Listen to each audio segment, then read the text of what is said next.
Some of the information in this video goes with this slide, some doesn't because it's kind of abstract and hard to fit in here. So the first part doesn't really relate to these rice paddies or that canal, but we'll get there. As kind of social order becomes more integrated, it also becomes a lot more class-based here. And so class is a defining feature in India. It's going to become one in China as well, but with a bit more flexibility. You've got the ruler at the top, the Zhou ruler. Under him, royal ministers and hereditary nobles. Those are divided into 5 different ranks of order of importance, but we don't really need to worry about that. Beyond the capital, there are lots of regional lords that have tons of land. Technically, they owe allegiance to the Zhou kings. They all supply warriors to fight in the army, laborers to clear land, drain fields, do other types of work. Sometimes they show up at court to participate in rituals that affirm their loyalty to the king. Underneath those folks are high officers at the court, kind of administrative officials, people who have learned how to read and write. Below them are military kind of warriors, a caste of aristocratic folks. But initially, most of the population are farmers who work land that is held or owned by great families. There are some commoners, some artisans, people who work in bronze and silk industries. But over time, this kind of develops into a really complex ladder of occupations, and kind of like we see in India, but again, not as rigid or structured.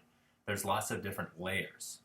It's divided by function. So people who own land that produces grains, like millet and rice, are very much at the top. People who grow plants and fruit trees, below them. Woodworkers, people who harvest wood, underneath them. People who work with animals, specifically cattle and chicken, kind of below them. Then artisans and merchants and weavers and servants and people without fixed occupation, all fitting into these particular rungs. The central government controls each of these groups. They tell them how to do their work. They tell landowners when to plant crops, what crops to plant, when to harvest, when to irrigate. So in some ways, the larger civilization is kind of based on this family structure with the Zhou king at the top. And he views his relationship with people, with his subjects, very much as kind of like a father and child type relationship. We get some clear gender roles.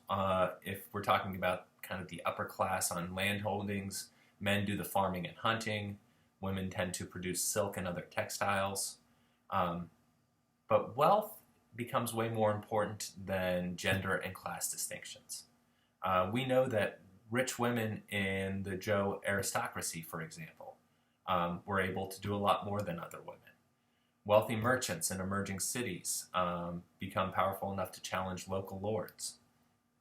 And one of the things, getting kind of to the slide here, that we see developing in this era that's very transformative are some technological changes related to agriculture.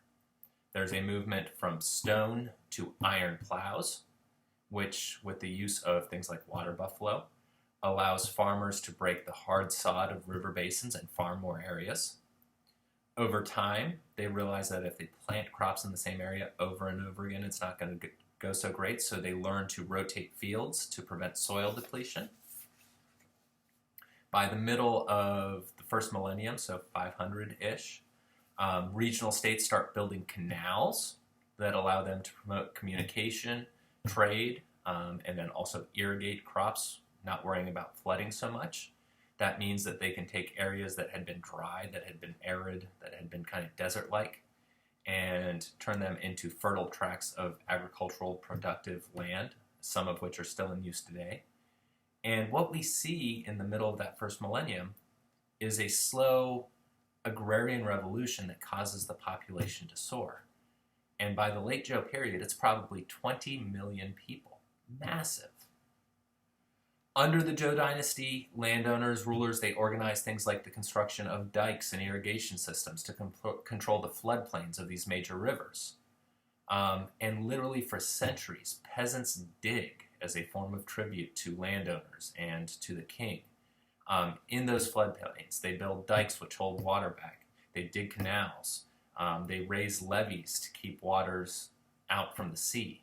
And the end result is kind of what you see here on this slide. A lattice work of really rich, well-watered fields, carefully manufactured terraces that rise kind of gradually higher up the land. And these rulers and their engineers managed to build these canals and connect rivers. That supports commerce. It supports an exchange of ideas. And increasingly, canals link those two major areas of China, wheat and millet to the north and rice to the south. Trade increases with territories beyond the frontier, especially with territorial nomads, people living in those deserts. They trade for pastoral produce in return for things like textiles, cloth that the Zhou produce, metal tools and weapons, luxury items. So what we want to do from here, it's going to get a little tricky. I want to talk about some philosophical ideas that develop in this era as the Zhou are kind of declining in power. So this is in some ways going to overlap with what we'll talk about on the next lecture. But because these three individuals we want to focus on cover a couple of hundred years, we're going to do that next. We're going to do this in a period that is known as the late Zhou, the spring and autumn period, which is kind of a period of transition, a period of warring states where there isn't really any one person in charge, and then we'll kind of get back to the next dynasty known as the Qin. So one more slide here. It's going to cover a decent amount of information, three different main philosophies that develop, and then we'll move on from there.